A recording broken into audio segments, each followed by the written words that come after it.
Alright, should be streaming video. Yeah. Responding to crap chat and useless other crap provided by people in terms of making an argument of some kind. And the argument is, frankly, decisive to lead to my advantage, frankly. And people are too stupid to even understand that, and so there really isn't much point in arguing people who can't get any of the facts right. So the Ian Gosling guy has made another video with a contrived experiment.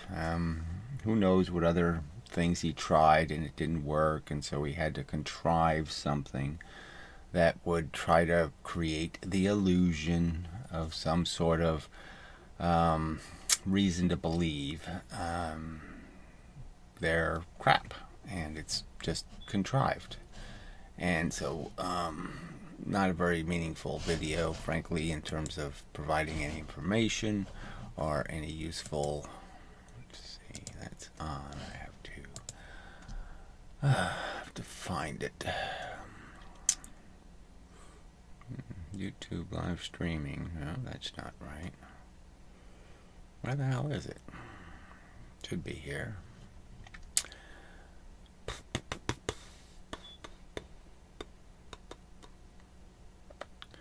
That isn't it. That isn't it. That isn't it. That isn't it. It isn't here. Yeah. Okay. Let's try this. It says it's not connected. Always something. Well, it's not always something, but it's like there's always some problem that shouldn't exist that does exist. Alright, so if we change it to some collision PDF. So that's another thing that was kind of weird is the Dispar guy. Oh, okay. Firefox. Now it should be there. Okay. And this weird paper that he posted, that he put on his thing rather than giving us the direct link to it, he put on his Google thing, But anyway, whatever. It obviously doesn't have any references. There's no source. There's no nothing. Just somebody talking their shit. But anyway, back to this. Okay. All right, that should be on the screen now. Sorry, little logistics, blah blah blah blah blah. All right, this volume is always way too low, so we'll just have to see if it's good enough. I wondered how friction is affected by speed. Does it increase with speed? Does it decrease with speed? And this doesn't tell you anything. I mean, okay, so they put things on a treadmill. This is like Veritasium putting his wind car on a treadmill where the car doesn't actually move in the wind. Not exactly a fair test. So there's absolutely nothing there's no transfer of momentum here, right? So the anvil is not moving. It is not translating its energy into the ground by rolling on the ground. So there's no transfer of momentum between the treadmill and the anvil. There's just a transfer of momentum between the treadmill and the angular momentum of the wheels. So a tiny bit of energy is being transferred, not a large amount of energy. The books I've got didn't make an awful lot of reference to it. There was yes, whatever. The books that you've got are, 100 years old and of not much use, I would argue. But regardless, obviously physics doesn't talk about this stuff much, and it certainly doesn't show any experiments. Couple where it suggested that the speed was largely unaffected. The friction was largely unaffected by speed. Unaffected means it doesn't get, like, per foot, it doesn't stay the same. So obviously in this case, if he starts increasing the speed of the treadmill, that's like increasing the distance the cart travels. And so you're basically saying you can run a lot of treadmill underneath this cart and travel a lot of distance, and you'll only have a certain amount of pressure losses.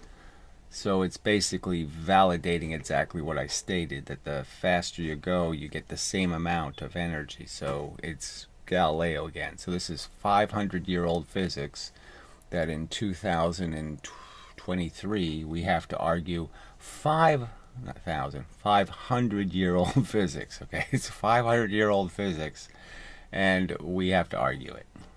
So it's a 1, 3, 5, 7 ratio. So as he increases the speed of the treadmill, the feet of the treadmill going underneath the cart is increasing, you could argue, at these kind of rates. Okay, if you double the speed, it's 3. 4 to 1, then 5 to, let's see, how does that go? Well, whatever. It's always the same ratio in the sense that the 3 to 1 tells you that it's basically 4 times the distance as you double the speed. And that's exactly what it basically verifies, is that at the higher speed of you can put more and more treadmill per second underneath it, and it doesn't matter because it's still just a per second force. It's still a force that's just being applied at a constant rate, and it doesn't really matter how much feet of treadmill you put underneath it. So just like friction, the friction in the 3 section is the same as the friction in the 1, because it's just about the time that the weight is sitting on the surface, and if the surface is expanding or moving, it's not going to change the total weight that the thing experienced in that period of time. So again, it's 9.8 meters per second. I have to argue it, that it's a per second, it's a time-dependent force. So even though it says 9.8 meters per second, it says it right there.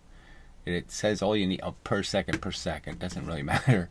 Double the seconds if you want to, square the seconds if you want to. You won't get any right answers doing that, but I'm just saying, fine, do that. I'm just saying it's still seconds. It's seconds. It's not feet. It's not 9.8 meters per foot or per meter or per mile. It's 9.8 meters per second. Unless you're going, and there's some examples where it changes at either end of the slow or fast extremes, but generally unaffected. So he says the word unaffected. It's completely affected in the sense that you're going to speed up the treadmill and you're going to get the same result. It's a huge effect. You would expect there's going to be more friction if you're traveling across more surface. That should be more friction. You're in contact with the surface more. More surface, more friction. And it turns out, no, it doesn't work that way. The faster you go over the surface, the less per foot you give to the surface. That's what it clearly demonstrates. He's basically validating exactly what I said would be the result. It's exactly consistent with what I would predict. So, how is this useful for their side? Speed in a large range. So I thought we could do this test. I've got a very heavy anvil here on this block of wood. It's got grooves cut. Doesn't really matter because it's not going anywhere. Okay, so you're not giving it, you don't have to give it any energy, so you don't have to use the large amount of energy it would take to push the anvil, to make the anvil itself move. With metal axles. All you have to do is turn the wheel. So the only energy being transferred from the treadmill is into the rotational energy of the wheels, whatever they weigh. So it's just the mass and velocity of the wheels is the only energy being transferred. So it's a very small amount of energy being transferred. These wheels running in the groove of this block. So there's plenty of weight pushing down and some friction there. And we've got a scale, a pull scale here, where we can hopefully see if it focuses. So this was kind of useless. He's using a scale and he's only using 1/50th of the scale. So it's a it's a marginally accurate reading. The pull force there. This is 1 Newton.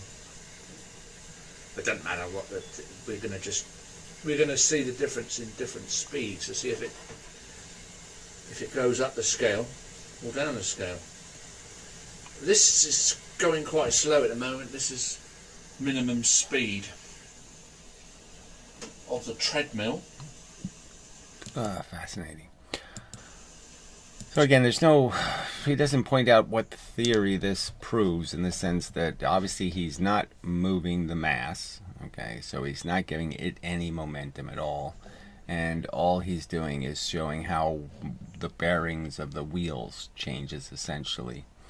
We're not going to be able to change the weight on anything that we can measure, because we can't measure the weight that's actually per foot on the surface. So again, my simple argument was, if you actually did give the anvil the momentum and then you traveled it across the surface, the faster you travel it across the surface, that is, the quicker you spin the wheels, isn't going to have much to do with friction going into the surface, and therefore you're not going to be loading the surface per foot with the same amount of weight. So it's, my argument was kind of simple. I asked for a counter argument to my argument, and instead they argue something else. I mean, the simple argument is if you ran across a scale, you can understand that the faster you run, the less time gravity's going to have pushing you down into the scale.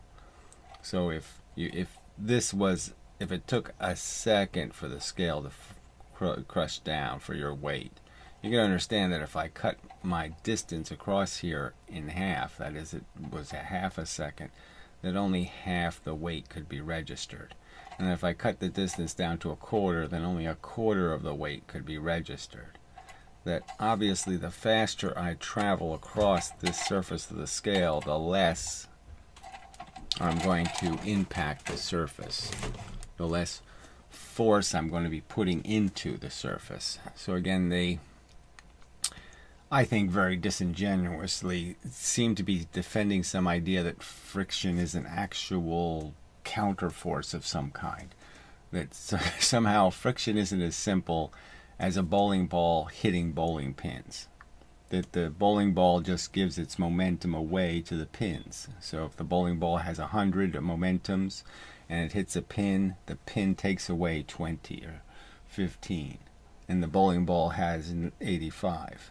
And it hits another pin and it loses another 10. And now it has 75. And then it hits another pin and it loses 7. Now it has 60, whatever, 8. It just goes on and on. It just gives away what it has. That's what the nature of friction is. It's heat, it's movement, it's vibrations, it's momentum. So a thing has momentum. To make friction, to have a friction event, you basically have to take something's momentum. Alright.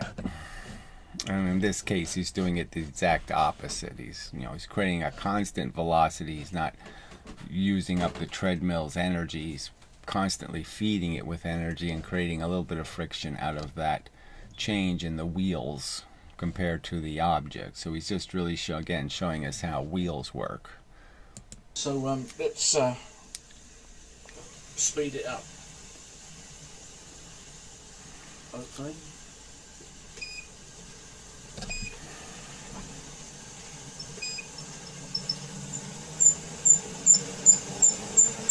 Let's double the speed.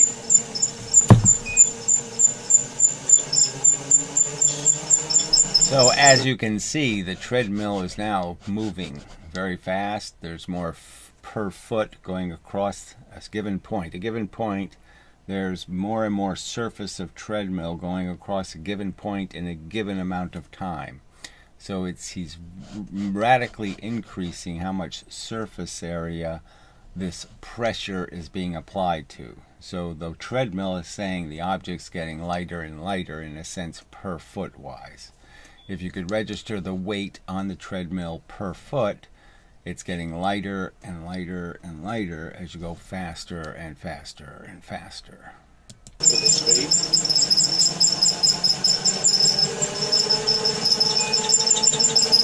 So again, this is just demonstrating that the wheels are rather efficient in terms of spinning, and but you're not doing any momentum conversions here. You're just converting the motion of the treadmill into the motion of the wheels. You're not moving the very heavy anvil.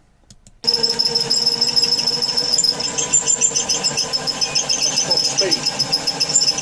All right, so many feet. So this is now he's up to 1, 3, 5, 7, 9. So he's getting up to high numbers of feet per second are going underneath the wheels, and yet where the friction is indicating, the pressure is indicating it's a very low pressure over that large area of treadmill. So it'd be nice if you had a little stripe on the treadmill. You see the stripe go by faster and faster and faster, indicating more and more distance. So it's the same argument that the faster the speed, the more distance, the less friction. Because the friction is really time dependent. It's just about, it takes, if I'm going to travel a distance across a surface with friction, I can always bisect the travel, and I can always show it having a 3 portion and a 1 portion, and those will be the same time. So if it's slowing down, then this part of the voyage, the halfway point will be, the half speed will be here. So it'll lose speed over a distance of 3. That'll be the same amount of speed it's going to lose going the last 1/4 of the voyage. That's the truth. That's how it actually works. That's what I actually described in the video as being a fact. That's how it works. That's how it functions. If you test it, that's exactly what it'll turn out to be. That as the thing travels, it doesn't go half the speed at half the distance. It goes half the speed at 3/4 of the distance. That's how things slow down. It's not even by foot, it's even by time, because it's 9.8 meters per second. Okay, so this, he doesn't really say anything through the rest of this video, so I don't know if there's a point. Well, I just play it through it. Well, it is annoying.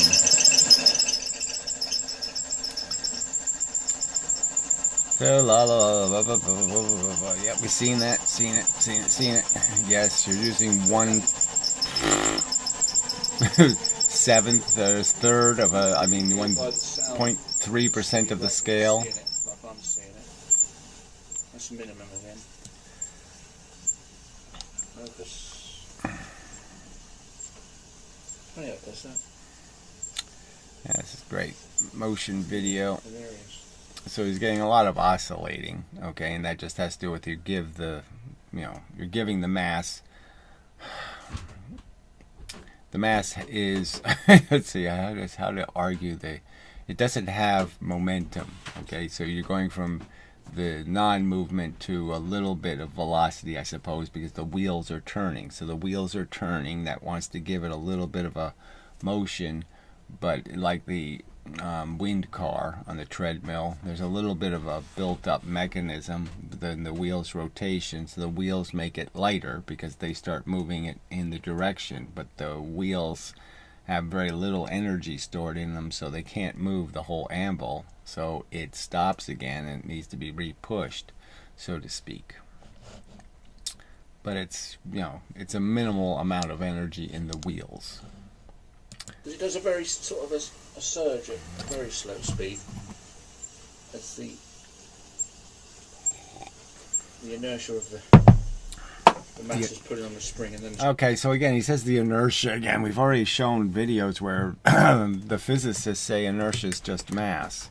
So Julius Sumner said it. The other guy said it. I can't remember his name. I think the Perth guy said it. But anyway, that's at least 3 people have said inertia is just mass. Just another word for mass. It's not some special thing, the inertia. You can't say the inertia made some magical thing happen because there's no magical aspect to what inertia is. It's just the mass. So he's still playing with that word game. Like we're all supposed to believe in whatever inertia is, and inertia makes things somehow different than each other. When no, it's just the mass element that makes them different. Spring over compensates and pulls back, so it does that shape. But we lose that as we speed up.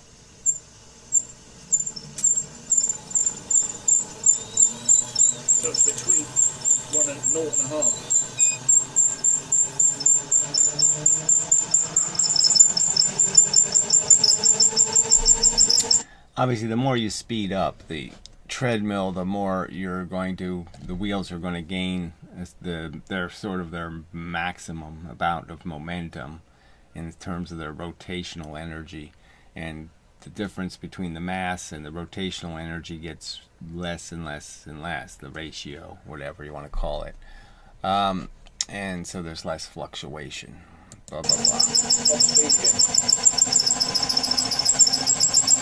The oscillations are getting smaller, that is, smaller amounts of time also. So there's, obviously you can't go as far in your oscillator because the oscillation rate is faster and faster.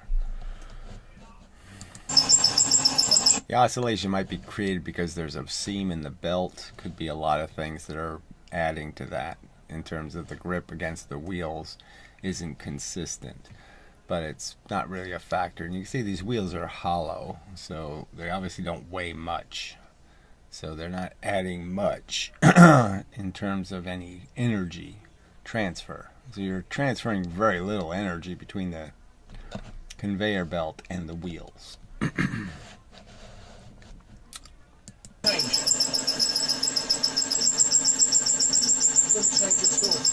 Right, so is this the same as if the anvil was going across this belt? This would be 50 miles an hour versus the starting speed of 10 miles an hour, let's say.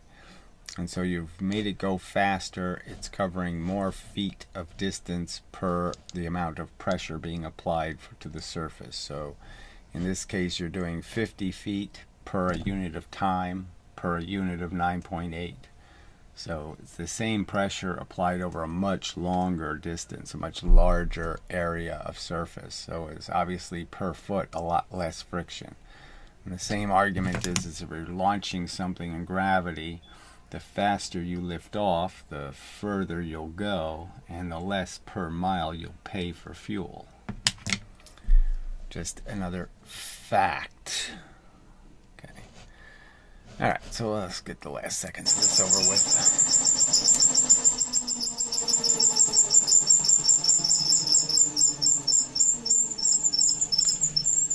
So he doesn't say anything, he just implies, doesn't change much. Yeah, but you didn't do much, frankly. You didn't, like, again, you're not giving momentum to the anvil. Oscillates there, it's minimum speed. It's roughly between 0 and half.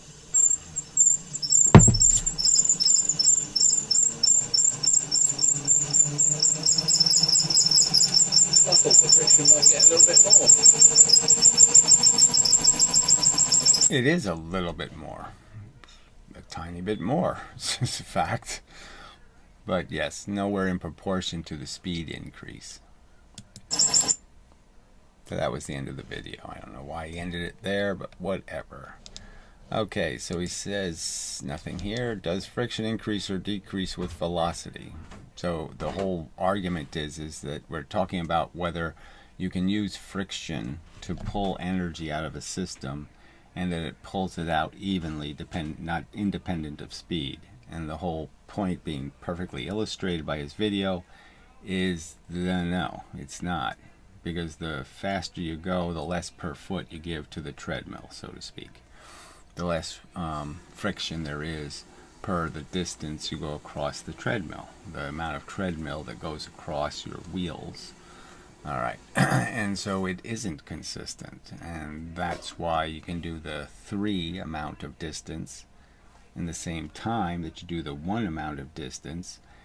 And the fact is you'll have the same pressure over the 3 amount of surface that you had over the 1 amount of surface. The same weight, the same amount of energy loss.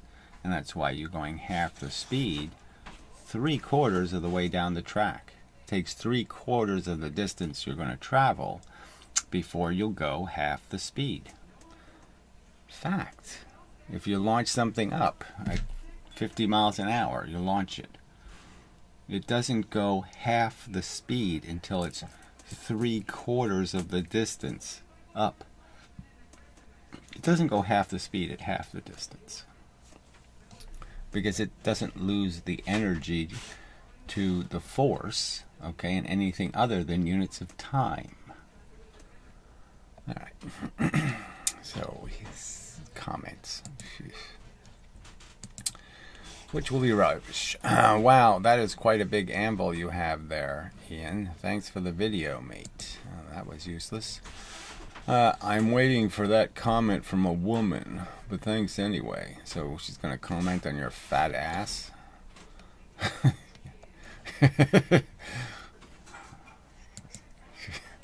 Anyway, nice demo, Ian. Those wheels could do with a dab of oil on them, though, mate. LOL. So this is the extent of their comprehension that this is a physics argument. Well, I did some friction. Well, I did want some friction, and you could hear it. Good job. It was not half hour of tests.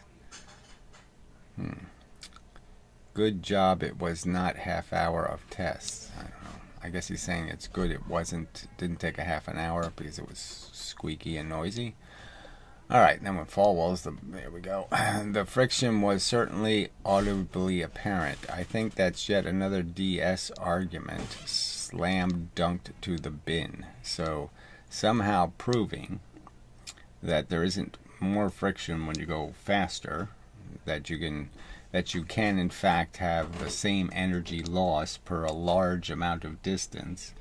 Somehow harms my argument. No, that's exactly my argument. So, yeah. They really can't handle the subject matter. They can't do physics arguments. Just too stupid. Alright. So there appears to be some kind of comment. I'm sure it's just hello or something. Ian Gosling has commercial still. Ew. Yes, that is kind of tacky, but whatever. Can't say much about... yeah, there's not much to say. So the Merker guy, I deleted a bunch of your comments because, frankly, it's just becoming a private tutor thing. I mean, I made some statements pretty explicit in my video, and you just don't stay on the subject. And it's really bugging me. And, I should read them and respond and, get it over with and then delete them, but I just didn't because it pissed me off. So I'll paraphrase your arguments and redo it, but I don't know if there's much point because you're just going to keep doing this crap, defending this idiotic nonsense. So I made the simple argument that there's no way to convert an action. Okay, so let's say I did this the most perfect way possible. I launched this object at exactly the right speed where it stopped right here on the scale. And it weighs something.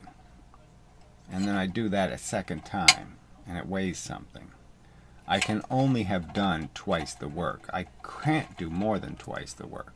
And the very fact that the scale, after the first one lands, it does deflect the scale down, which means I technically have to use less work to get the second one on there. And I'm going to deflect the spring twice as much. And there's no way of contriving any nonsense that I did 4 times the work. It didn't happen. The spring compresses based on weight, and weight is just in multiples or units of weight. And you could add 5, or you could add 10, or you could add 100, and they're just going to be 1 unit of weight, 1 unit of weight, 1 unit of weight. No weight is 2 units of weight. No weight takes 2 units of work to do, or 4 units, or 3 units, or any other units. And I just think there's no way to take that simple argument and pervert it into any notion of any viability to any crap that somehow it takes twice the pressure, 4 times the pressure to compress a spring twice as much. Because it doesn't. It doesn't take 4 times the work to compress a spring twice as much. There is not 4 times the energy stored in a spring that's compressed twice as much. Twice the compression will only get you twice the energy. It'll only get you twice the velocity. It'll only get you, all of that stuff. And again, these are all arguments I've already made about gravity. And I really shouldn't have to make them over and over again. I mean, they've been made. It's a 9.8 meter per second force. There's just no good reason for anybody to sit there and play a game that somehow it's not a per second force. And that, again, Galileo's ratios are true. It's just a fact.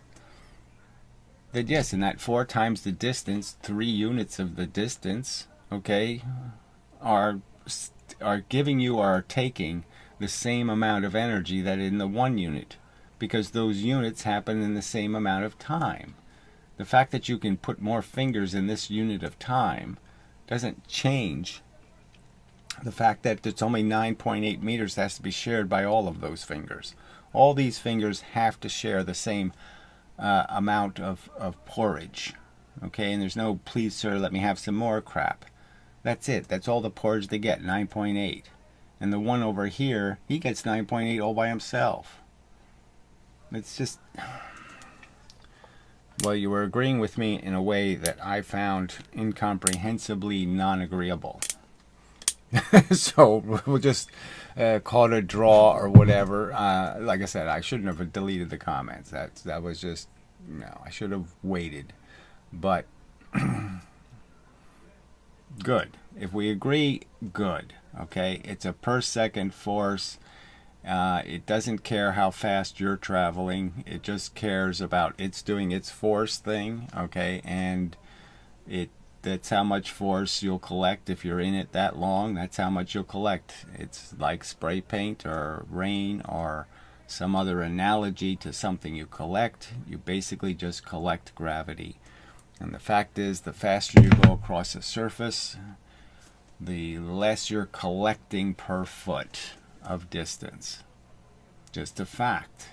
You're way less. The faster you go across the scale, the less you will deflect the scale, because the scale is just concerned about the amount of time you're on top of the scale. That's it. And the faster you go, the less time you'll be on top of the scale, the less force you can collect. It's that simple. It's, in my opinion, it's somebody's just showing they have no integrity if they deny the argument, because it's so completely decisive and complete, and no one should need to say more. It's so obviously that's how it does in fact work. I mean, I've drawn look, you have the gravitational body. You're going to fly by it. Okay, all that's going to matter is how long are you exposed to its radiation. So whatever you think gravity is, bent space, waves in ether, it doesn't matter. All that matters is how long are you going to be in exposure to the effect this is causing. This is causing an effect in the universe. And all that's going to matter is how long are you in the effect. The more you're in the effect, the more the effect has on you. The less time you're in the effect, the less it affects you. It's that simple.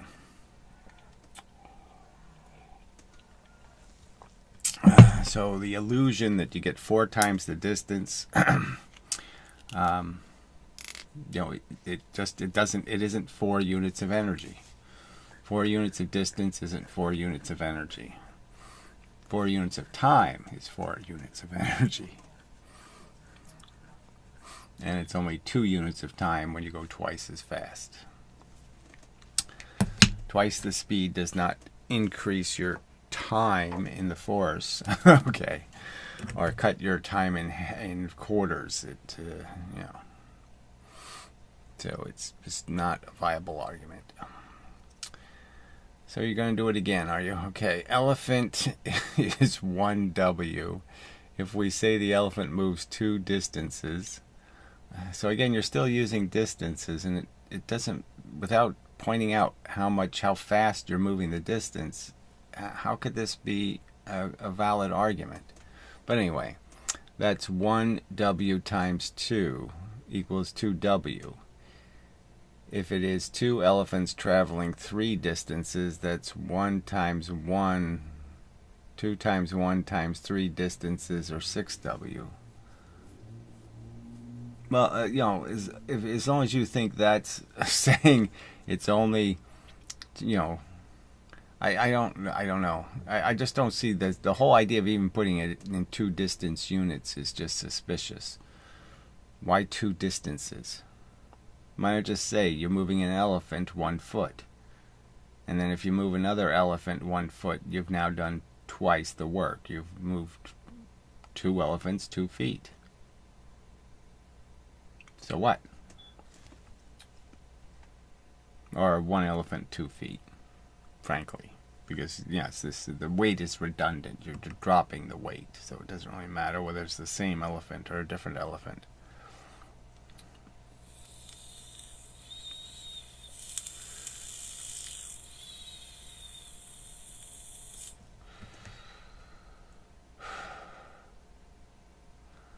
So I don't know. Like I said, I can't make much sense out of what you wrote there. On the spring, okay? There's 6 weights on the spring. So now you're talking about dropping the elephants on the scale, not placing them on the scale? I don't know exactly what you're saying. Obviously that's a lot more complicated because the weight of the elephant is doubled with every 4 times increase in the height.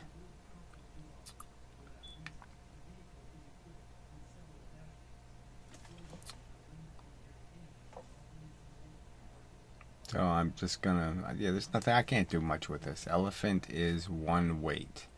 If we say the elephant moves 2 distance at whatever speed, unknown, that's 1 weight times 2. So it isn't 2 times 2. The distance is not relevant.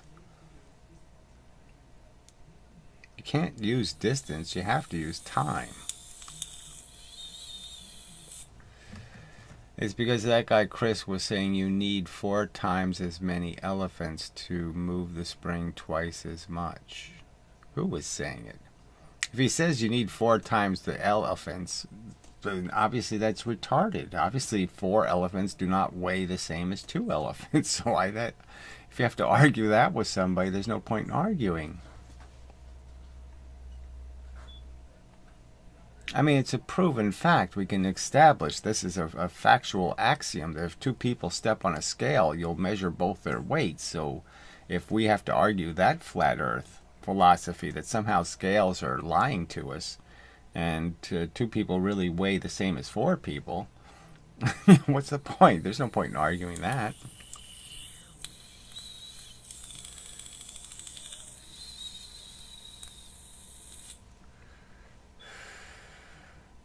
The point is you can't use distance because you don't have any. You're saying, yes, okay, if we say they're going the same, we're moving them the same speed, okay, then yes, it's still only twice that amount of work, okay, that the speed at which you moved the 2 distances. But again, it's just doing the equation the wrong way because you're still sitting there pretending it's not about time when it's just about time. How much time did you fight gravity? That's all there is. There isn't anything else.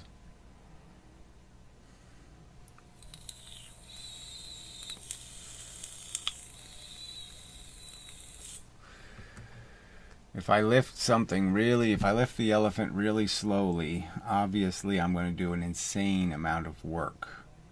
If I can lift the elephant quickly, the quicker I can lift the elephant, the less work I'll do because it's the less gravitational exposure. There's less time for the elephant to collect energy from gravity. So I'm going to do less and less work the faster I can get the elephant lifted. I'll stop. Was mainly aimed at Chris Moore. Okay, well, whatever. Thank you. I appreciate we're just not using the same words in the same way, so I can't, I can't see the agreement here.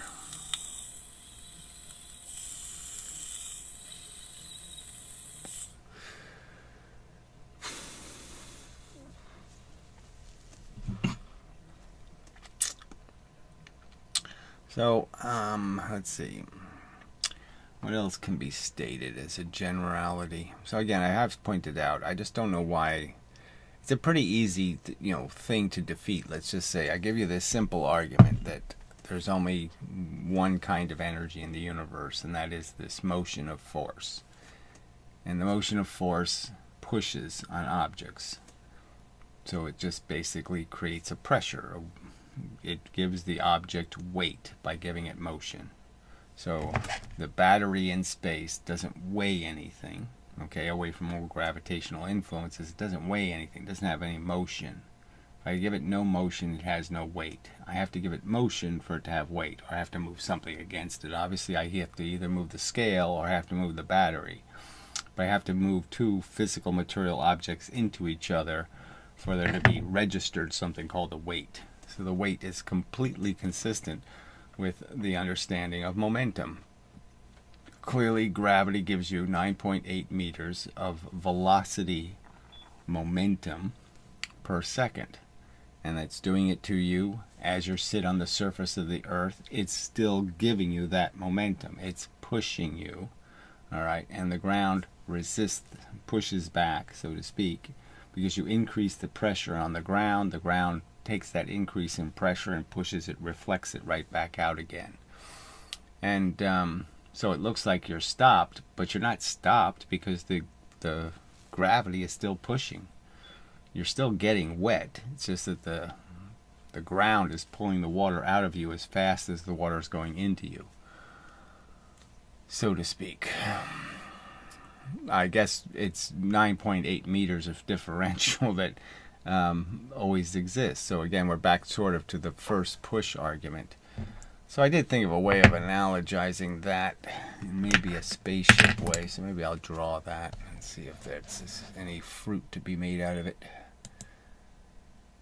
Okay, do you know about ion engine propulsion in space? Yeah, well, I mean, there's atoms in space, but there's so few of them.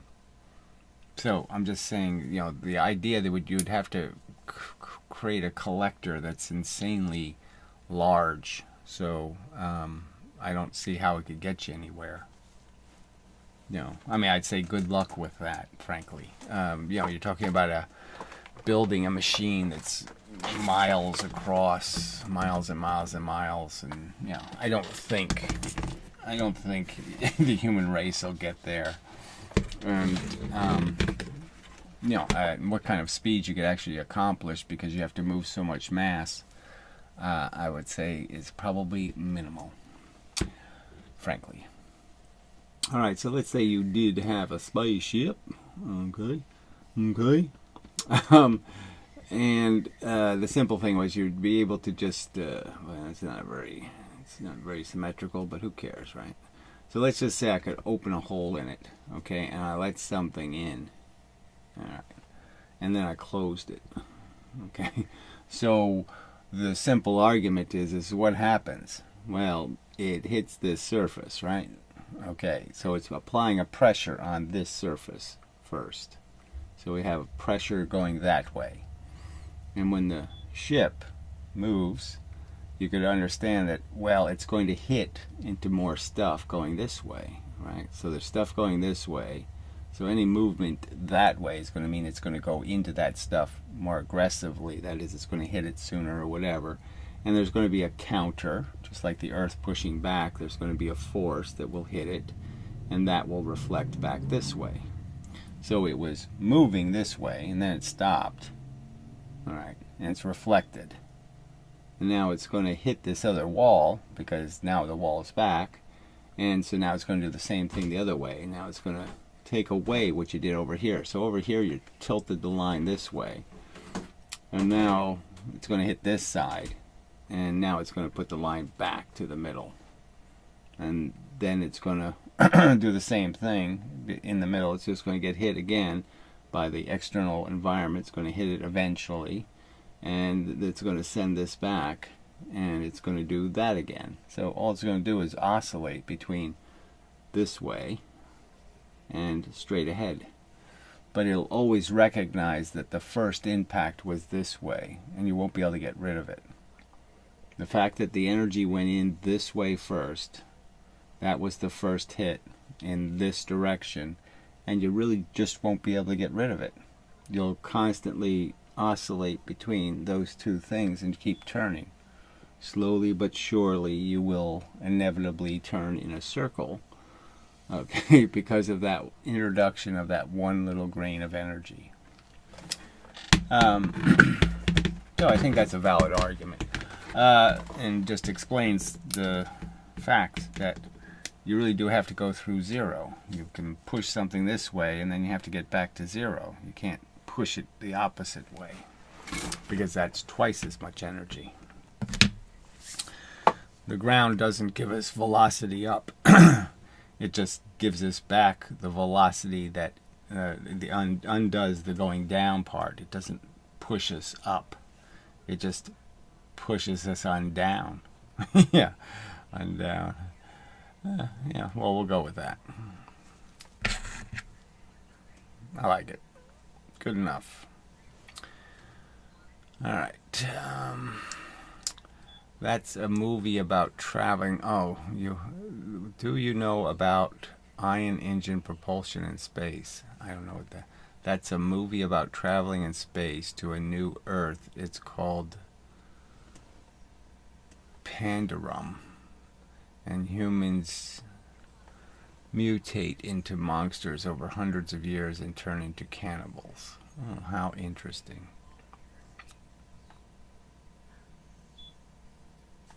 I obviously don't see any reason for humans to mutate backwards. Okay, so I don't think evolution works backwards.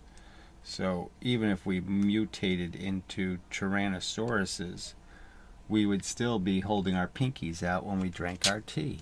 There's no reason to, it's very hard to abolish education, and you could say, they could mutate into, if you wanted to say zombies, okay, or something, where they lost all their brains, then that's fine. You could say idiocracy went so far is that, the average IQ of a human went back to being that of a gorilla or something. They could barely speak a language, so to speak. They couldn't even understand what the words mean or something. But what are the odds of that? It's pretty thin odds, frankly. So a lot of sci-fi stories it's just like the whole idea of aliens coming here to steal our water or to harvest us for food is just so stupid. They can do their ion space travel. They can build their super fantastic wormhole technology, but they don't know how to make a potato chip. I mean, come on, too silly.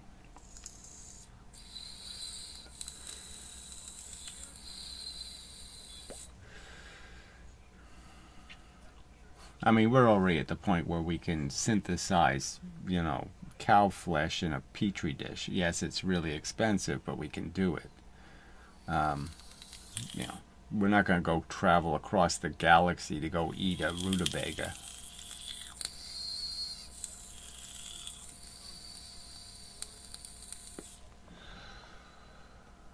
You agree with Tyson saying we need 9 miles seconds to escape?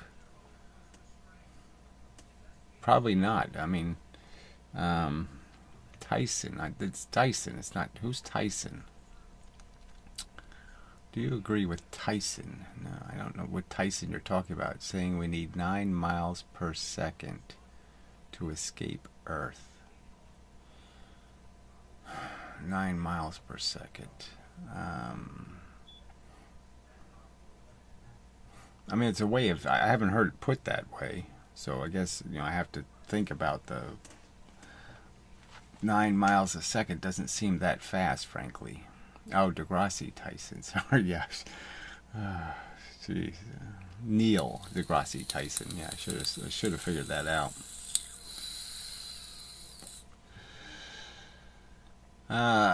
So a meter is to a mile, 3,000 or something. I'm just trying to make a comparison between the two forces and the velocities, but yeah, I wouldn't doubt that that's the number. It just seems like you should have to go a little faster than that. But 9 miles a second is really fast, so you have to just figure out how many miles an hour that is. So it's seconds, so times 60, and then times 60 again, right? I mean times 24. But whatever. Yeah, you have to go fast.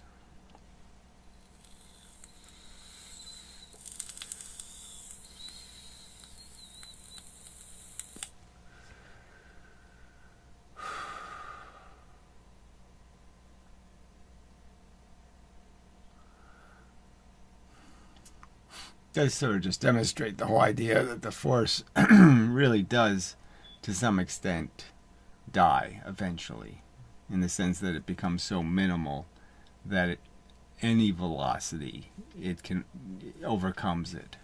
It's like you can't even create such a slight velocity that you would need to overcome Earth's gravity at 1 billion light years away. It's so de minimis.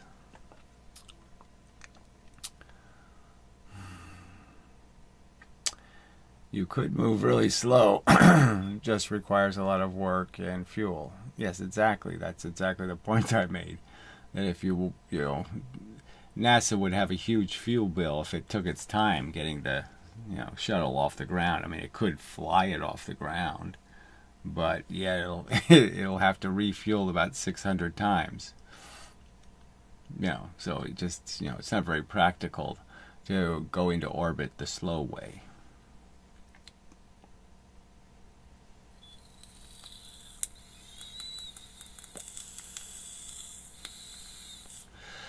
Alright, well, the GIMP, we're just going to block you. A little conspiracy theory. Destroy all the technology that land them on the moon. Why did NASA destroy all the technology? What does that even mean? You want to just tell me what that means? Exactly. I mean, what technology? They had a shitty computer. I mean, frankly, it wasn't even, it was a glorified calculator. I mean, I don't know what, 1/100th, 1/1000th of the storage capacity of your iPhone. I mean, maybe it's even be 1,000,000 times weaker as a computer. What technology? That's just hilarious. They're tin cans, for fuck's sake. A tin can landed on the moon, okay? Yeah, okay, it had a few little, little gold foil on it, some other kind of crap, but it was a tin can, for fuck's sake. What the fuck does that comment even mean? I mean, what the fuck does that mean? You just spend your whole life thinking everybody's like, oh, they're all conspiring against me. Is that some sort of new Asperger thing? They ought to have a new thing called conspiracy burgers. People who just can't help falling for every conspiracy ever uttered by a human being. Why'd they burn all the Sasquatch pictures? Area 54. Yeah.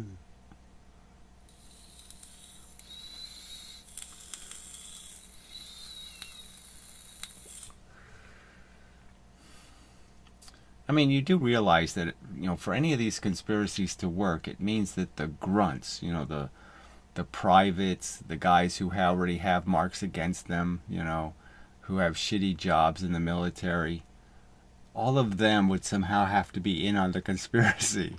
Do you really think so?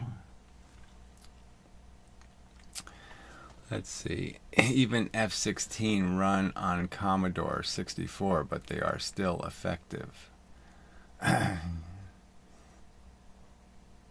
Yeah, well, I'm not sure F-16s are that primitive, but go ahead.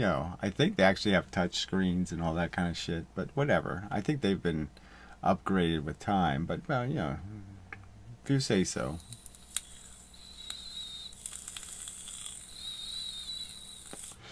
It could be. I mean, it's just an airplane, right? I mean, it just has to do this flappy thing. It does a few auto functions, It doesn't have to, The problem is now is they're making airplanes that are so unaerodynamic that they need really sophisticated computers just to keep them stable because they're so fucked up. They're they're really missiles, more than they're planes.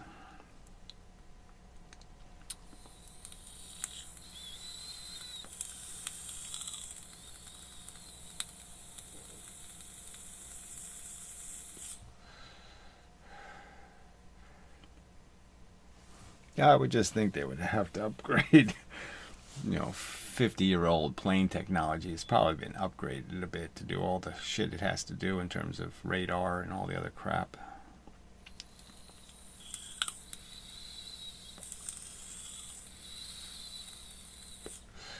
But maybe they don't make them anymore. I guess that's the point, right? They don't make F-16s anymore.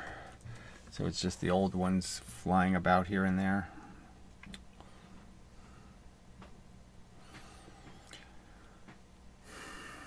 concede I haven't done a whole bunch of military flying machine technology advancement research, so I'm, you know.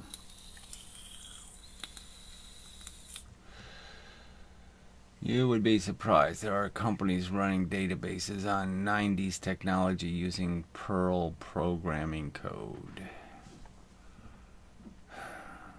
Yeah, I mean, computer, code is code, right? I mean, you really, some of the projects are pretty simple and you want to do it as quickly as possible. You don't want as much garbage script in there as possible. But the problem is how far from the original language of the computer is one of the abstract languages that has to go through an interpreter. So if it's going through an interpreter, that's sort of like the Newton's cradle thing again. You can't do the uneven mass thing because you don't have enough time. So there's always a downside to using languages that have to be interpreted back into Java and then back into assembly. I mean, you don't want to. So to me, there's a lot of inefficiency in how they ought to just start over, frankly, with some new language. But whatever. I guess that's an awful lot of work too. But I wouldn't even, I mean, I really hurt myself coding wise in terms of being, any good at it, because I hated object oriented programming. I hated when they turned like even BASIC into all of these pre-existing menus and pre-existing, you had to do it all by their formula, so it was all like template language, and it just seems so obnoxious that I'm stuck with their template.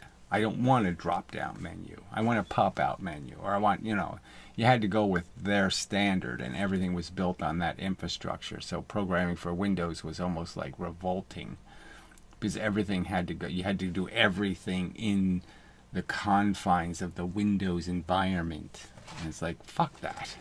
I hate the Windows environment.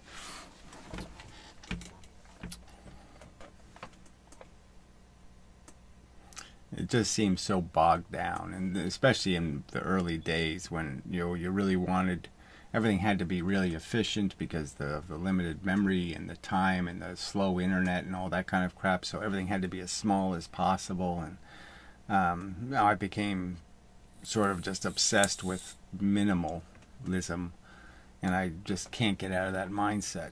My brain still thinks in terms of minimalism.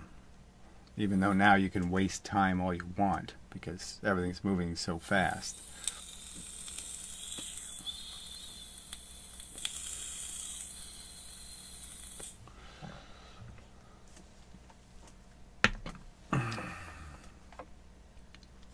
But yeah, I mean, you use Perl for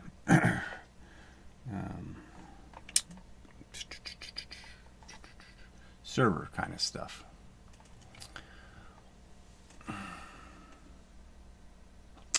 When is it more efficient to move slower? Well, never. I guess it's more efficient if you're vulnerable to being torn to pieces, by wind or something. So obviously the shuttle needs to move slower, to survive getting through the atmosphere. It really like to be able to stop. It would like to have fuel so it could actually stop going so fast before it has to enter the Earth's atmosphere, so it could go through the Earth's atmosphere at a lower speed.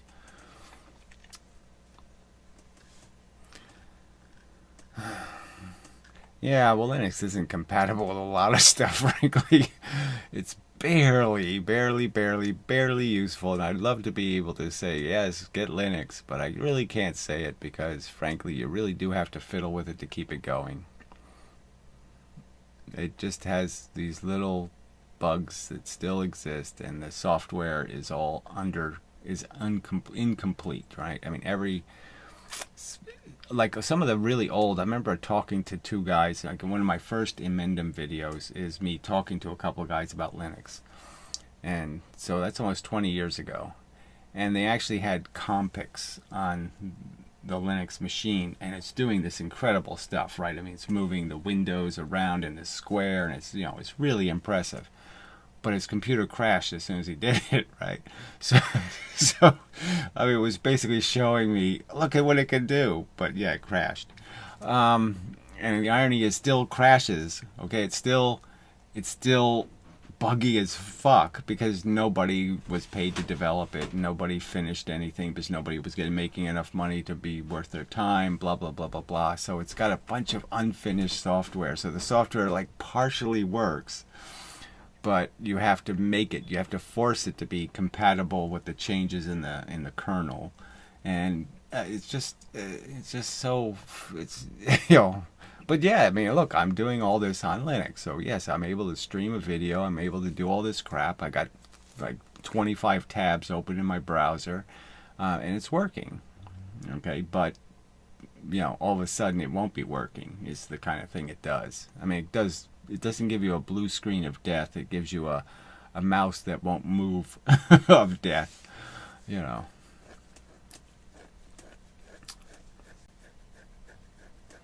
Yeah, I don't know if you can say it's just Unix, but fine, it's okay with me. The point is that you can't program for all this stuff, right? Even Android, you can't program for Android because shit, you have to go through all these other programming languages. You have to learn Java, and you have to learn this, and you have to learn that. You have to learn all this other crap to be able to, program effectively, I don't know whether they have any templates now that really work. I mean, it always seemed to me that they should be able to just duplicate the browser function, and therefore you should be able to just code in HTML and JavaScript, and they should have an interpreter that just interprets that into an app. But so far, no luck. I mean, I've done some messing with it. I mean, I want to be able to do the, remote viewing thing, cameras and that kind of stuff, and have it all work inside of my Android and blah blah blah. But it's still too limited, and you have to have enough bandwidth, and Wi-Fi isn't all that, frankly. I mean, it just the range is shit. Really is annoying. It's almost, it's like I kind of wish Bluetooth won the the fight, because there's got to be a better way to do it.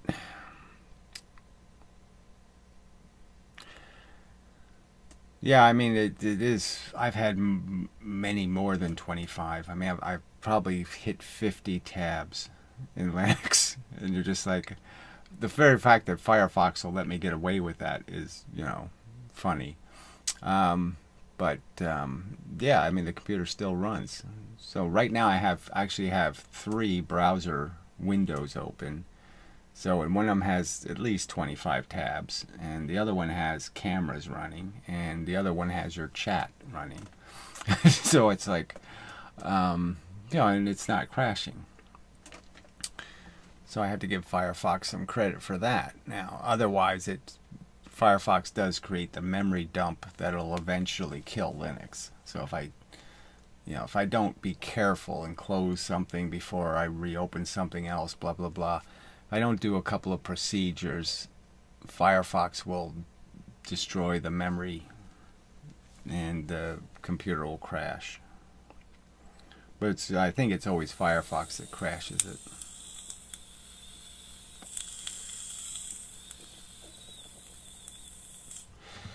Well, anyway, it's a subject I'd almost like to have another channel just to talk about this kind of stuff, just because it is interesting. But I mean, a little takeaway is, I wish it worked better. Because every single time I reinstall it or try some other version, there's always some kind of defect. I tried a Ubuntu, but that was just way too heavy.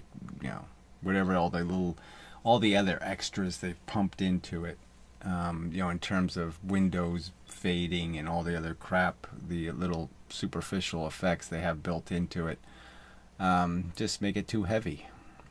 And so I can't get away with what I can get away with Mint. I can get away with a lot more. So that's why I'm using it. And I'm not using the cinnamon version. I'm using the whatever, the less fun featured version. But then I put Complex on, which has all those extra little features you can fix and fiddle with. But again, that's buggy as hell. So, I mean, I wish I could do it in, I guess I can. I just have to put the right image on the OBS so it's doing what's on the screen.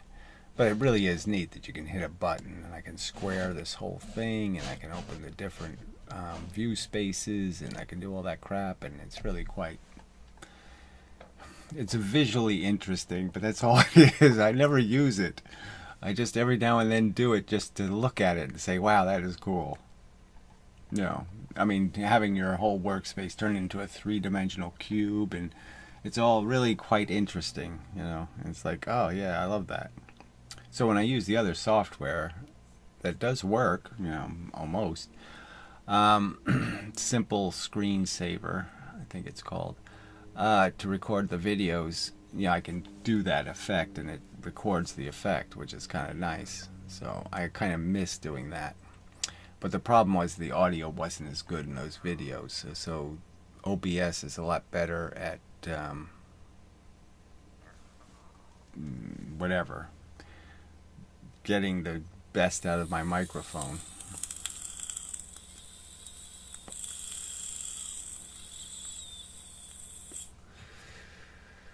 But like I said, well, it's really silly to complain in the sense that the internet is so much more powerful than it was, you know, 20 years ago. But it's just so sad that it's so poorly indexed now and you can't find anything. You know, there's no honesty in anything. So you click on a, you know, when you get to the page with the pop-ups again, you're just saying, isn't that like 1940s pop-ups, ads? I mean, come on. And now they all do it for something stupid like, oh, you have to accept cookies. You know, it's just, what the fuck? I mean, just, you know, these are things that shouldn't be malicious tools in the first place. I mean, cookies, there shouldn't be any way to turn that into a malicious tool. And like they have to somehow be honest about it. There's no law that says you have to be honest about what you're doing. You know, you don't have to, well, we're tracing every mouse click and we're tracing how fast you move across the screen. We're watching everything you do. You know, nobody has to tell you that on their website. So why are they bothering pretending that they're protecting your security somehow when they really aren't?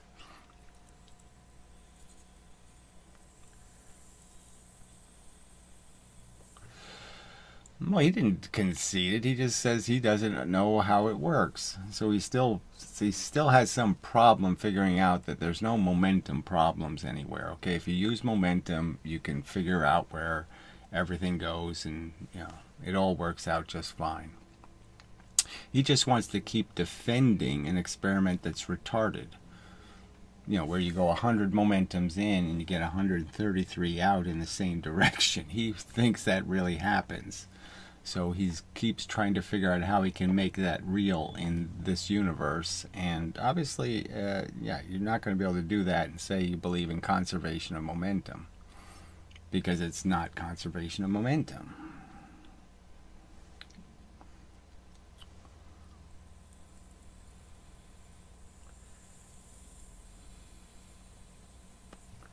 I mean, you sit there and deconstruct it all and show them how the Professor Lewin video has huge flaws in it. So the MIT version of the experiment has these huge defects in it.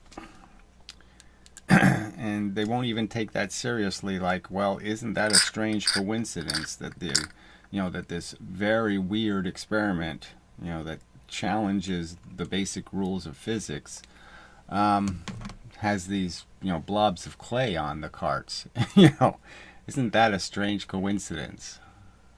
No, it's not a coincidence.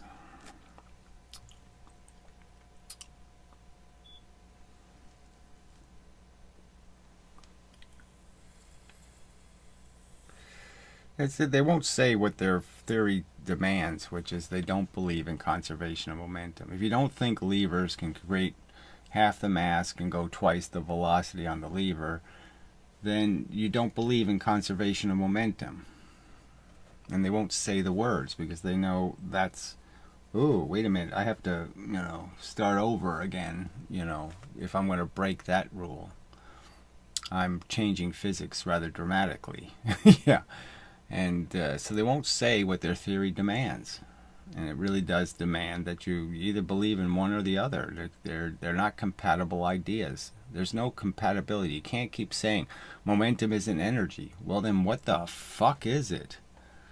If it's not masses moving isn't energy, then what the fuck is energy? Okay, because that doesn't make any sense to say momentum isn't energy. Because fuck, it damn well sure is.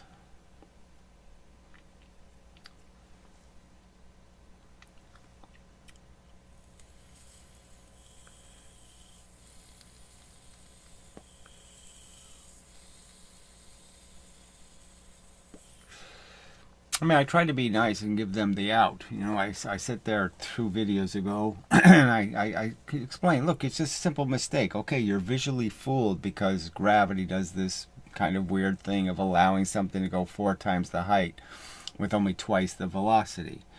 But again, you can understand, why it does this thing. It's only twice the time, twice the velocity, twice the weight when it lands.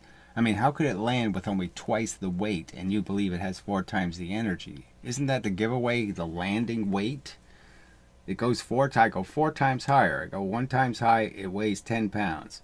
I go 4 times higher, it only weighs 20 pounds.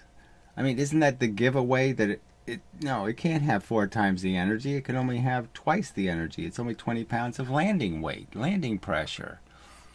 Why are we having this argument, right? I mean, that's a simple mistake they made 300 years ago. Okay, you kind of got lost in the bullshit and you believed something that just wasn't true. It's not about distance, it's about time, 9.8 meters per second. And they won't take the out. I'm giving them a graceful exit to say, yes, they made a mistake 300 years ago. I didn't make the mistake. They made the mistake. They fooled me. Okay, I get it.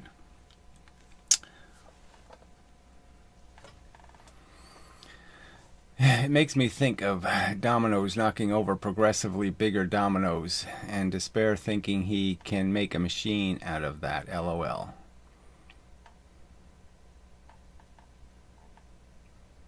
Well, I don't know exactly. I mean, I'm the one contending I can make a machine out of that. Okay, if you can keep knocking over bigger and bigger dominoes, then yes, I can collect the more and more energy that each domino falling represents.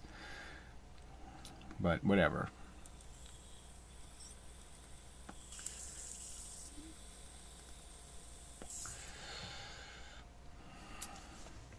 I mean, it's a good analogy, I suppose, right? That's what they're basically, obviously gravity's providing the thing and building the dominoes, the bigger dominoes and all that kind of crap. But the key thing is having a device that can convert the slow, heavy thing into the light, fast thing, and that's the lever.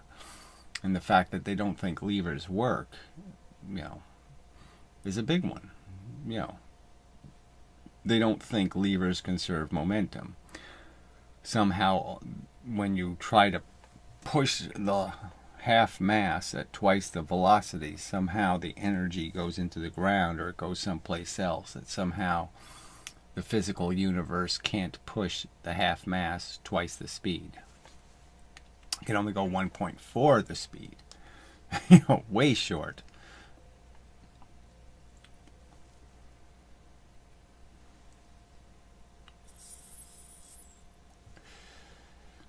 So that's the experiment that Gosling should build, is he should build himself a little lever, and put a spring on it and then load the lever with energy and then see if he can fling something, okay, at twice the speed or not. Duplicate the Brozo experiment and show how Brozo did it wrong, because obviously Brozo got the wrong answer. But, I haven't seen that yet. But this whole thing of doing experiments with these amateurs doing experiments is just such bullshit. We should all agree that if you're going to do the experiments, they should be done right. Right? So somebody left that comment on, so I might as well go find that. on the website. They don't comment on the website much anymore, so I don't pay too much attention. Let's see. Post comments. Just load the box. Okay. What's with this ridiculous excuse of I don't have to do the experiments? Well, it's not a ridiculous excuse. I'm conceding I can only do them badly. Okay, I have absolutely no space to work in. Okay, I have shit tools. I have shit instruments, mostly, so it's just going to be a crappy version of the experiment. So why are we all waiting for Gary to do a crappy version of the experiment in his basement? well, why? Why would that be the smart thing to do? Okay, it shouldn't have to. I shouldn't have to. Well, that's a real argument to make. I shouldn't have to. There's all of these universities, all of these research facilities, all of these places that have the tools, have the technology, have the space. They have, super speed cameras. They can film things in. They have all this technology. Shouldn't they be doing the experiment? I'd say they should be, yes. And the reason why they don't do the experiment is you don't force them to or ask them to or give a fuck. And it's that simple. Because you don't want the answer. Because the answer is going to pretty decisively prove you're all full of shit, frankly. If you are actually confident in your arguments, so again, they think I have some sort of lack of confidence. I do this every day out of a lack of confidence. It's just such a silly fucking goddamn argument to make.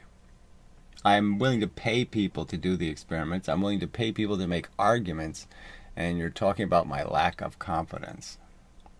I've offered $4,000 to people like Thunderfoot to debunk me.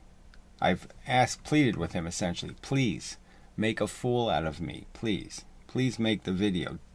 Treat me like Elon Musk, okay, and make fun of what I'm saying. Try to do that, please. Let's see. And actually believed you would win a Nobel Prize, LOL. So again, they laugh at the idea, but I mean, what are you supposed to get the prize for? Is finding the truth, not finding a story or a lie. So the fact is I've revealed huge errors physics has made. Okay, mv squared, gigantic error. The whole wave-particle duality surrounding the two-slit experiment, gigantic error in perception. I mean, the very fact that they jump to these silly conclusions in the whole thing. So yes, I've obviously done the truth a hell of a lot of good if people would pay any attention, and it's just a fact. I'm telling you the right story, they're telling you the wrong story. That's the simple fact that will be revealed over time. So given enough time, it will be revealed, yes, Gary was right, and all you assholes were exactly that, assholes. Idiots, morons, fools, dupes, suckers. All right. For demonstrating them, you'll be all over it. So again, why would I be all over doing rickety experiments that you'll just complain about are too rickety or too dirty or too something? So what's the point? But the truth is I have done the experiment. So this is the underlying this whole conversation is the fact that I did make a ballistic pendulum. Okay, I did do it.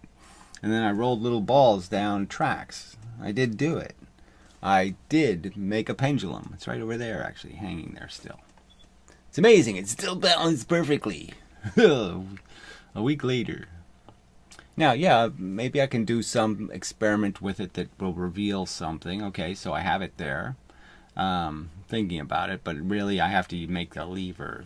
Pendulum, a balance isn't going to be a good enough. I have to make the actual mechanism that forces the energy into the object so you can actually see that it's more than just an oscillator. It should be enough for a rational person. If I show something oscillating, okay, with as much movement on one side as the other side, and we know that gravity's doing the storing, so we know it's just about moving the energy from one side to the other side, that if I show it oscillating with uneven masses moving proportionally uneven velocities, conserving the momentum perfectly, that should be enough.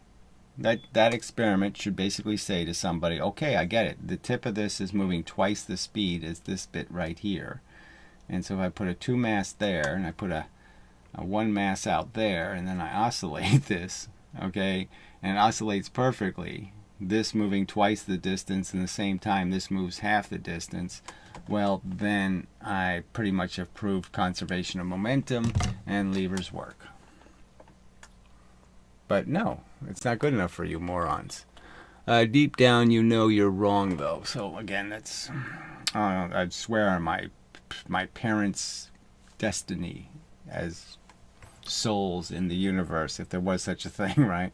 I mean, what kind of, I swear on me getting cancer or whatever you want me to, swear on.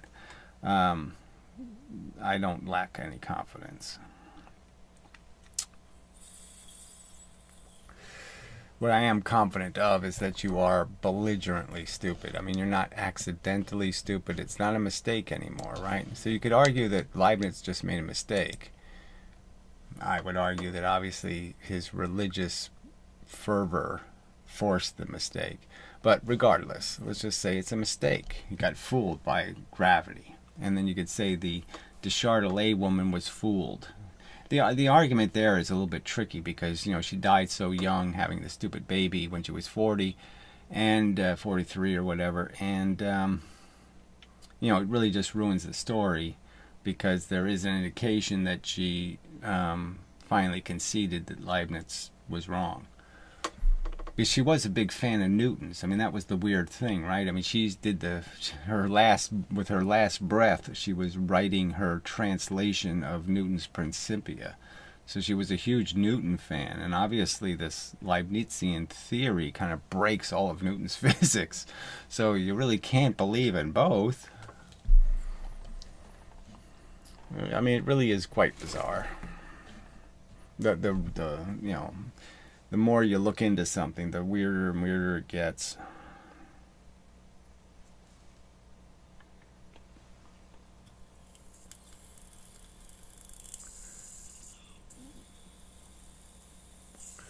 I mean, I hate to say it, but it almost seems like they killed her baby, actually.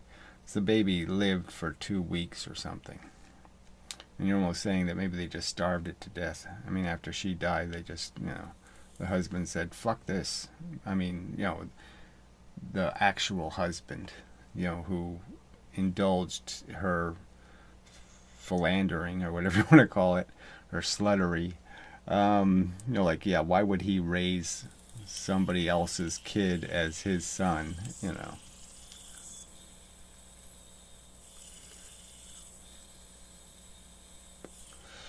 I think it was a girl.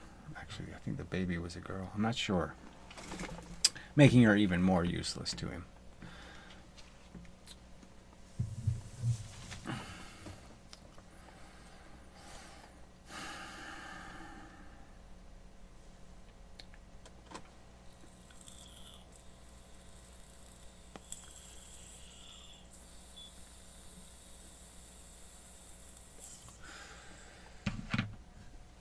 Alright, so I guess we'll do the 2-minute warning thing. See if anybody's got anything else of interest.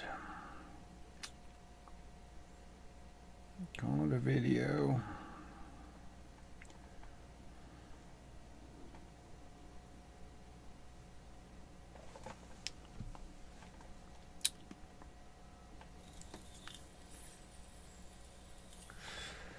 I did put the last couple of videos on the debatephysics.com website. So I included the 2-slit one and the kinetic energy one. So 2-slit video and the kinetic energy video. But those are pretty good summations of the argument, I think, and such.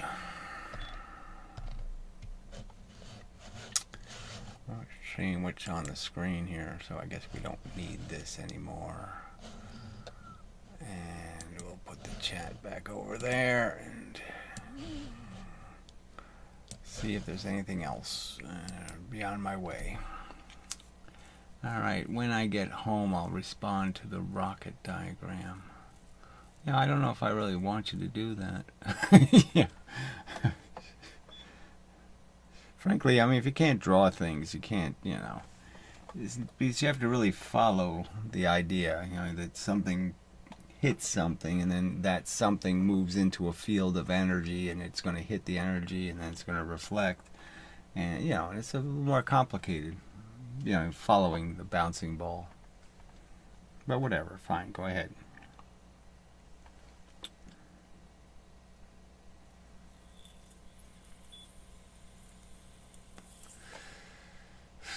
I mean, the only thing I'm using it as an indicator of is that gravity pushes you into the earth, and the earth reacts. So it's the first act is gravity's action down. The recovery action is just that, a recovery action. And then gravity pushes you down, and then you push back up, and then gravity pushes you down.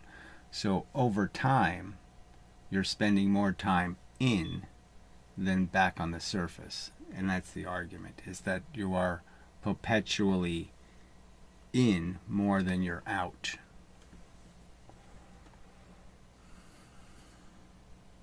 The first act is the sustained act. Yeah, little Heil Hitler again. Hey, it's Heil. Whatever. Heil Orange Hitler.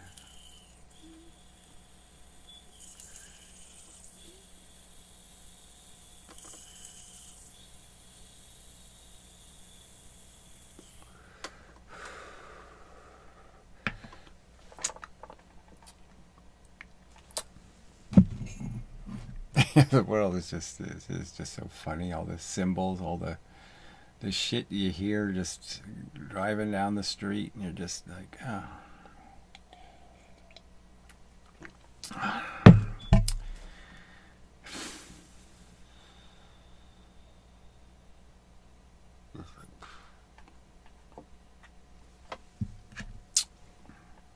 I don't even know how people listen to the shit they listen to. I don't even know how it's even considered an enjoyable function. It's so bad. Nigga, and it's just so bad. Oh, god damn.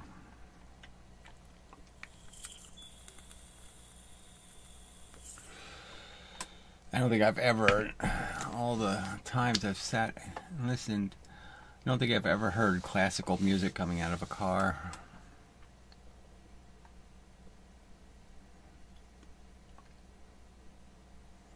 I don't think I've even heard 70s. You know, it's like, you know, even classic rock doesn't work anymore.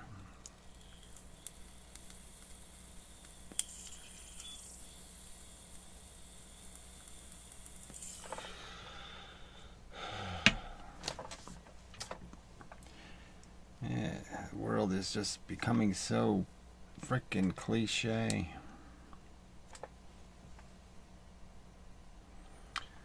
The role playing.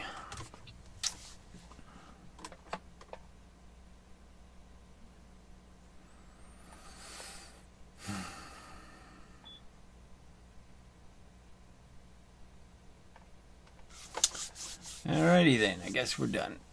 So, till the next time, and such, and so forth, and whatnot.